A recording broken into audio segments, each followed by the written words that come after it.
Patrick Johnston, here we are again. Canucks this week, another week for us to get into the astounding and unrelenting success of this team. This video, along with all our Canuck coverage, is brought to you by Paragon Roofing. ParagonRoofingBC.ca for all your roofing needs, residential, commercial, over 20 years experience. Go to their website, get a free quote, call them, have them drop by. We know what this weather we've been getting. You need a good roof. Have the Canucks hit their roof, Patrick, or is there room for them to go higher? Well, I'm so caught up in this notion that I guess good teams are like this, but the Canucks haven't lost 3 games in a row this season. Like the last team to not have done so. The Florida lost on, was it Wednesday? And that was their 3rd loss in a row. And it's just, there's an impressive consistency. I mean, obviously, like we said, there's been a bit of luck in the offense, but the goaltending's been solid, right? The defense has been getting better. We'll see. I mean, I talked to Jim Rutherford on Wednesday and, talked about the idea of pushing all your chips in, and they clearly know where they're at.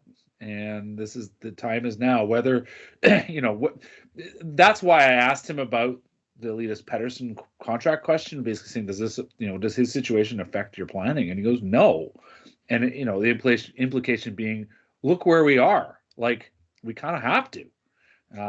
We'd be silly not to. And that's why I also brought up the idea of, the Leafs and the Lightning last year, who knew they were going to play each other in the first round of the playoffs from January.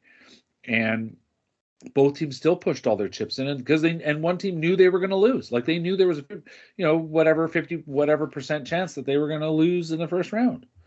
And that's the game, right? Like, that's why you go for it. So the Canucks, I think, are going to try to add. We'll see what they can do, but certainly, yeah. I mean, if this team is able to add some talent to the top end of its roster, absolutely they can go higher. I have a number of things that stood out to me this week, but this was on my list, but I was going to do it later. Might as well do it now. On that point, I found this question fascinating. I used to debate it with Ed Willis a lot.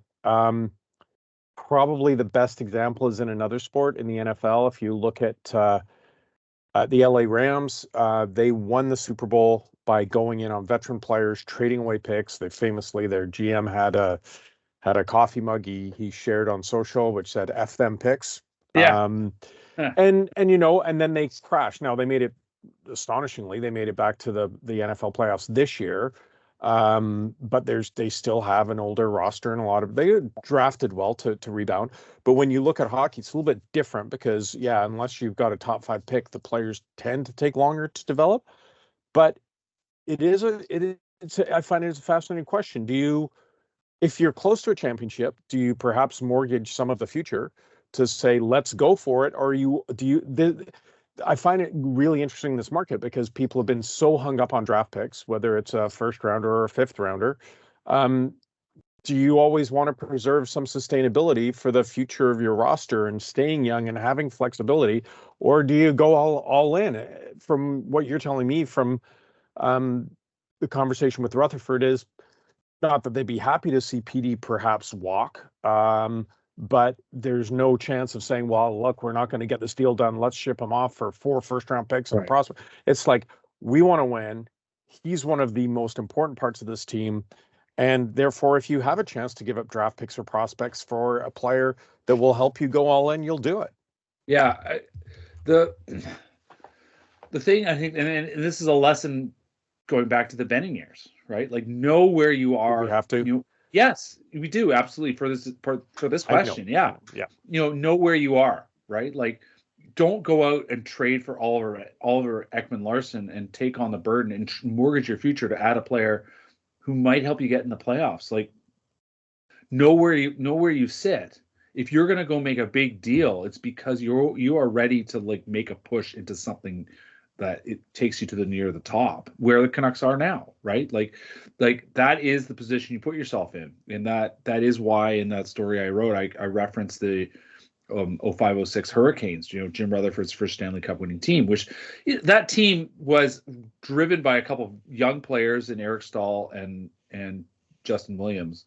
And the rest of the lineup was a bunch of old dudes. Like, it's a lineup that you're never going to be able to put together anymore. Like, that, just between the cap and the way we know about how players age and all that kind of stuff. But but the basic premise is still sound, which is that Rutherford got to January.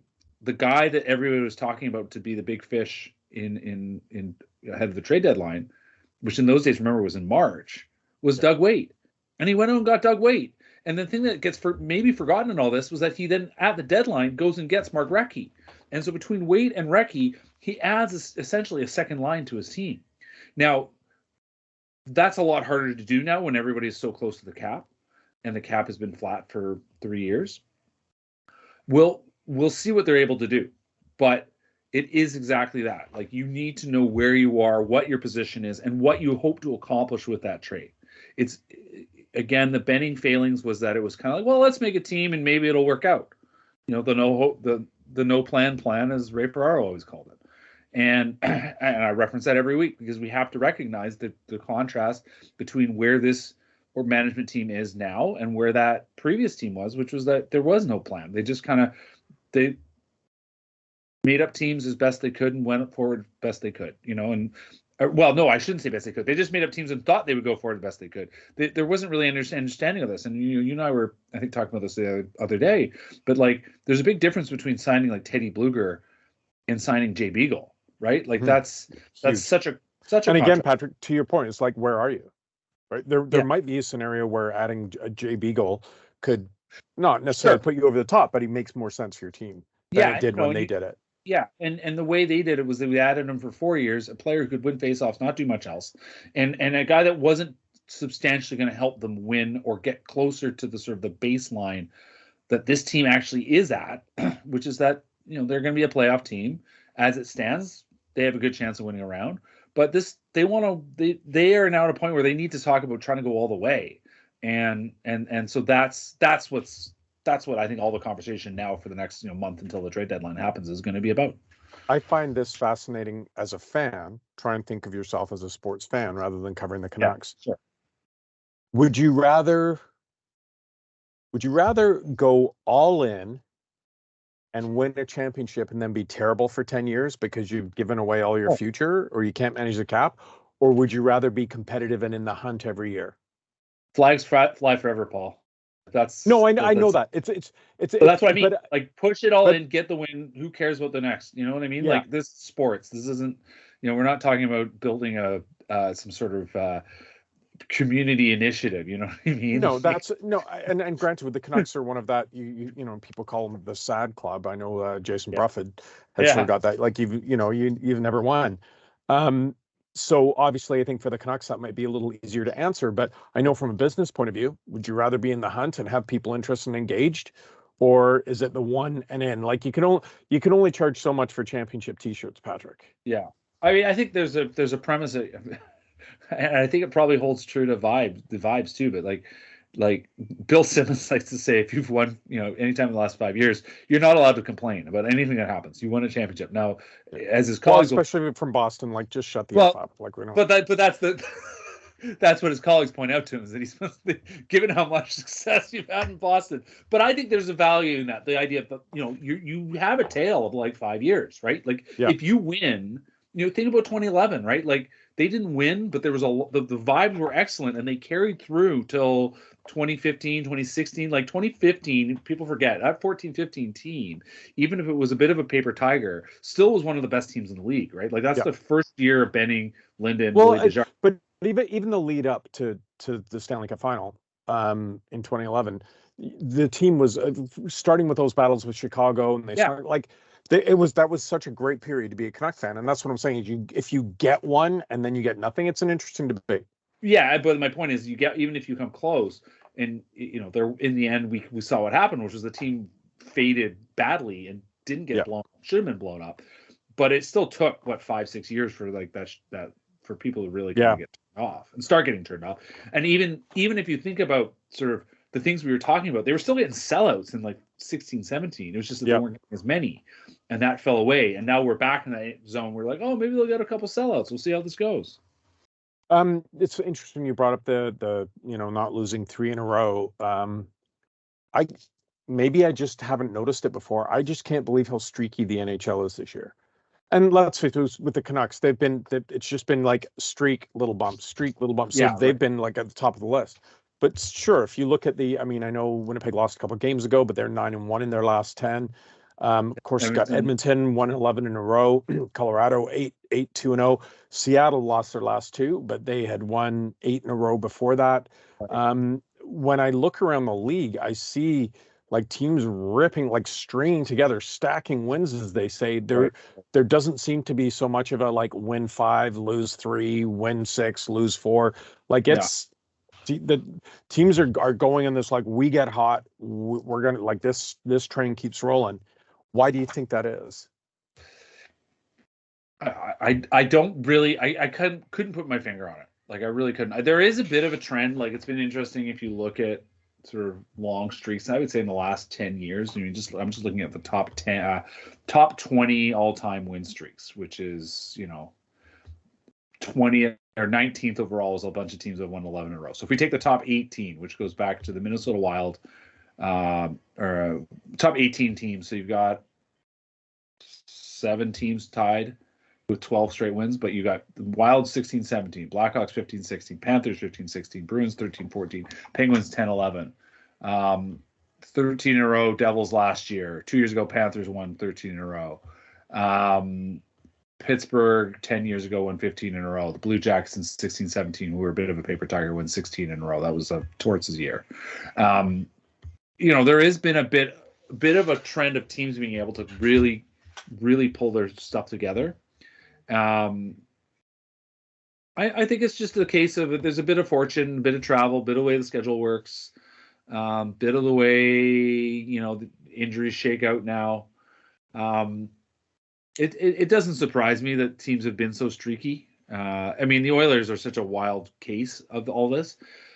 My buddy Cam Sharon, when he was still talking publicly, he's now working the Penguins, but he used to point out that like people every team is worth a certain amount of wins, right? We just get thrown off by the order that they happen in. Absolutely. Right? Like it's just a sequencing thing. Okay. That's a great point. Yeah. But the last 2 seasons prior to this one, I get it. It mattered which order they came. I get it. No, and my point was that that part of it is like hard to get your head around because they won 10 in a row. And you're like, yeah. So, but how many wins did they have at the end, right? Like, good teams tend to win more, and bad teams tend to win less. And I think in the case of like the Jets, that's the kind of insight that we pay you for. I know, that's right? Why you're, Jets. I mean, the Jets are such a great example of a team that really are just hitting all their marks. Like the fact they're playing so well defensively. Are they still on their 3 goals or less streak? As far as I know, they are. But basically, there's a team that's been so sound defensively. There has been absolutely no problem with them. The Canucks have done enough. Like the wild thing is they haven't had. I mean, they've had some win streaks, but they haven't had a double-digit one. No, but that to me doesn't mean anything in the end. So the Oilers have been such. I was just on the Oilers. They've been such a feast or famine story. It's been so wild. But we knew they were better than they were. I mean, we talk about goaltending and defense. They're still not a complete team. They were better than they were when they started. They're probably not as good as they are to win 11 in a row. But let me ask you about that now. This was something I had on my list. If you it was probably before Christmas where we were having this essentially boring debate about point percentage versus wins and who was really first in the NHL. Yeah. That was Vegas at the time was the argument. They were better. Mike Raptis has started a new feature for us. What they're saying about the Canucks goes throughout the hockey world and sees what other media outside of Vancouver are saying. And there's, there were 3 or 4 outlets that we keep an eye on. Like there's Seattle Times does them, ESPN, Sportsnet do power rankings, right? Well, the Canucks are across the board. They're second, and the Jets are first. People like straight off the standings. So if you look at that, and you look at how Edmonton are charging, you look at like even Colorado 8-2 in their last 10. Winnipeg we've talked about. Vegas, they have fallen off the map a little bit. They're 4-6 in their last 10, but now too, right? Like and they're 7 points behind the Canucks on the same amount of games played, so the percentages are real. Right. But who do you think is the Canucks' biggest competition in the West? Who should they be scared about playing? Winnipeg, and I think it's because of their defensive strength, just the way that Rick Bowness has them playing, the way Connor Hellebuck is playing behind that defense. They've got weapons up front. Kyle Connor, Mark Scheifele, Ehlers. Like that's a team that's been so interesting for so long. Hasn't necessarily always been able to put it together. And I've been a Kevin Cheveldayoff critic. Like, listen, I will fully eat my words on this one. Like, he has reassembled a team that is firing on all cylinders, and he's got the right coach, it seems, for that group. I think that is the team that you're sort of the most nervous about if you're the Canucks. Obviously, the Knights they're the defending champions, but it's tough to repeat in this league because rest is so important. And when the Stanley Cup runs into June, and you're trying to come back ready to go a couple months later in September, like the season is so long and so demanding, and so there's such a drain on you, and so little chance to actually kind of recover or rest even.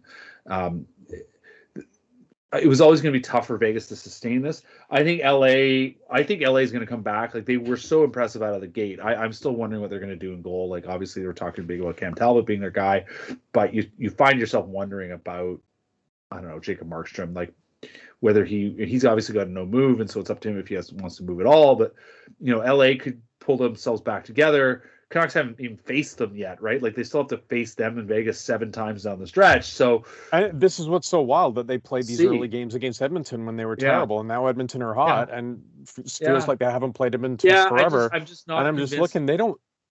When do they? I don't even know when they play Edmonton again. They're done with them.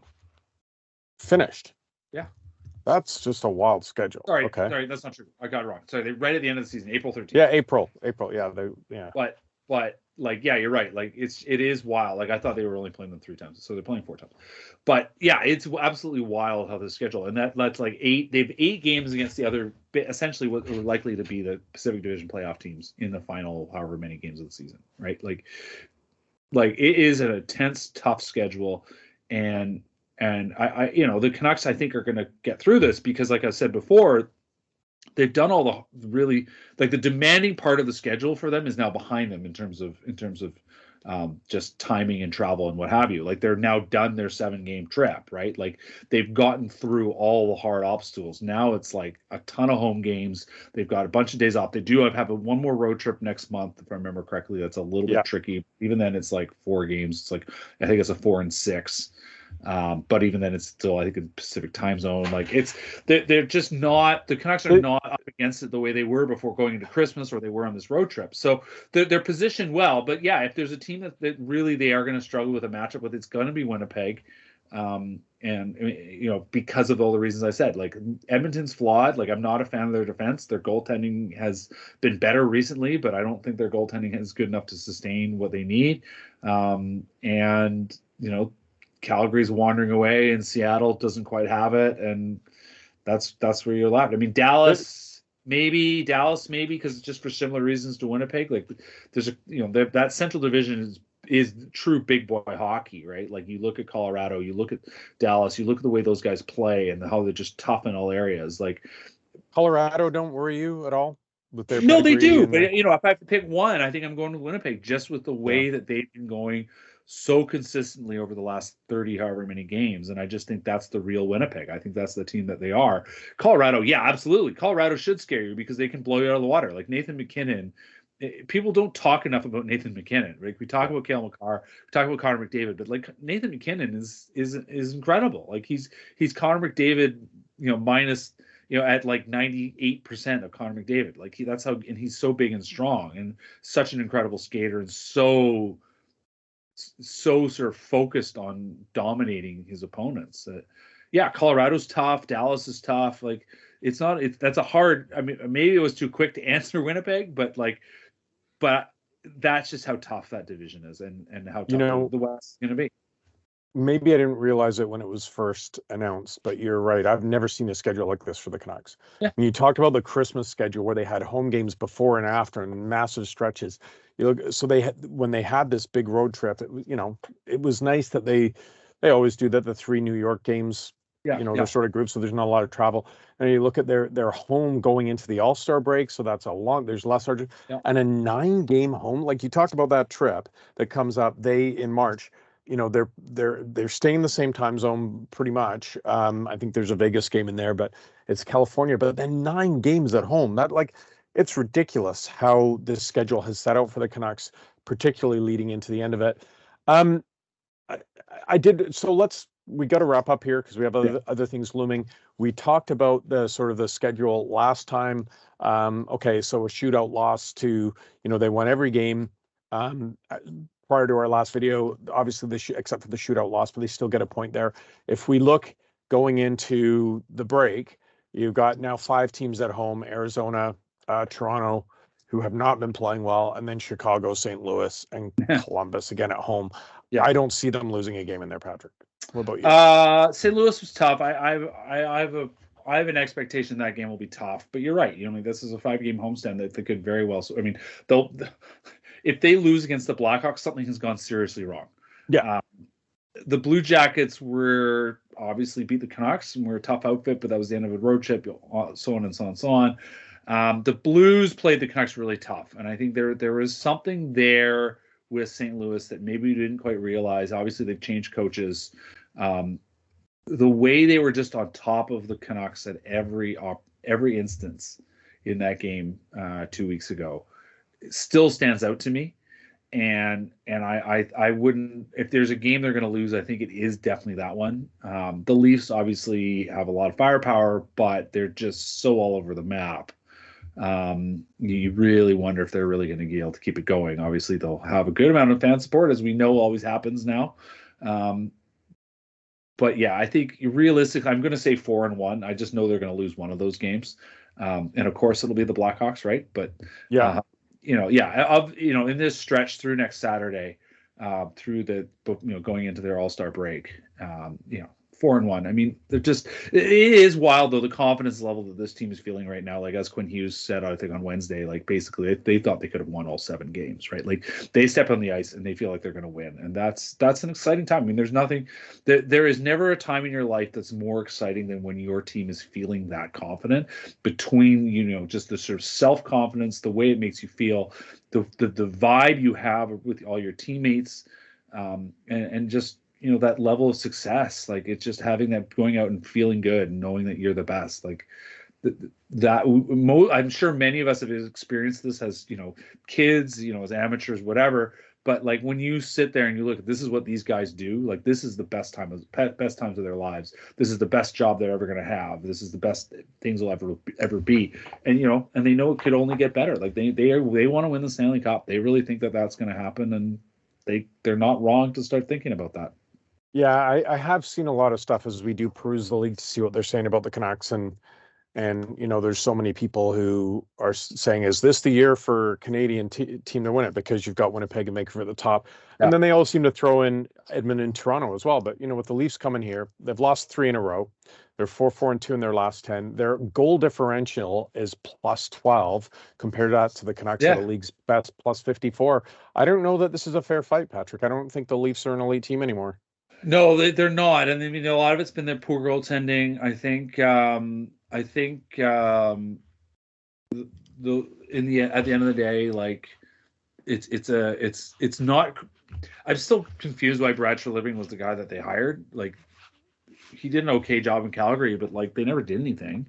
And the 1 or 2 years where they felt like they were a contender, they fell flat in their face. So, I mean, I guess that's not necessarily his fault, but, he's inherited a team that was assembled one way. I'm not sure he necessarily agrees with the way it was assembled. There's a lot I still like about the Leafs. I still like that top end. I'm a big William Nylander guy. I'm just not sure necessarily if allocating your money to 4 forwards in that way is the way I would go about it. But here they are. That defense core is kind of whatever. They're not getting the goaltending. Again, it's a reminder of how important it is what the Canucks have, right? Have a goalie, have a big number, have a true number. They had to fix the defense, and they've done. Yeah. We've been talking about that for 10 years. Sometimes, we do pay you for these observations, and you gave us teams that good teams tend to win more and bad teams tend to lose more. And now you just told us that Brad Treliving, they weren't sure why the Leafs hired him because they didn't really do much in Calgary, and the couple times they did, they fell flat on their face. Like, that's a perfect match for the Leafs. That's what the Leafs are. Yeah. So anyway, we got to leave it there. We got other meetings and stuff looming. Thanks for that, Patrick. Read all of Patrick's stuff. Send him your mailbag questions at Rising Action on Twitter. I'm not on Blue Sky. You tend to get. You want to? What's your handle on Blue Sky for people who are on there? Yeah, people at Rising Action. Comment under stories. We're doing a weekly mailbag. We'd love to get your questions to Patrick. Also, Mike Raptis, as I mentioned, Canucks This Week. All our great coverage. I'll if anyone stayed this long in the video, they're real Canuck hardcores. But it did strike me yesterday. We did 5 fresh pieces of content on the Canucks. Which harken back to the days of the 90s for me. You know, I have sports teams that I follow, and I go to their various media outlets, and I'm lucky if I get one story a day. So, you know, I still think you guys are knocking it out, just absolutely killing it. Loads of Canucks content. Sign up for our Canuck Report email newsletter. You'll get all of the Canucks content delivered daily to your inbox. So, Patrick, thanks for this. Thanks to Paragon Roofing, paragonroofingbc.ca, and we will talk to you next week.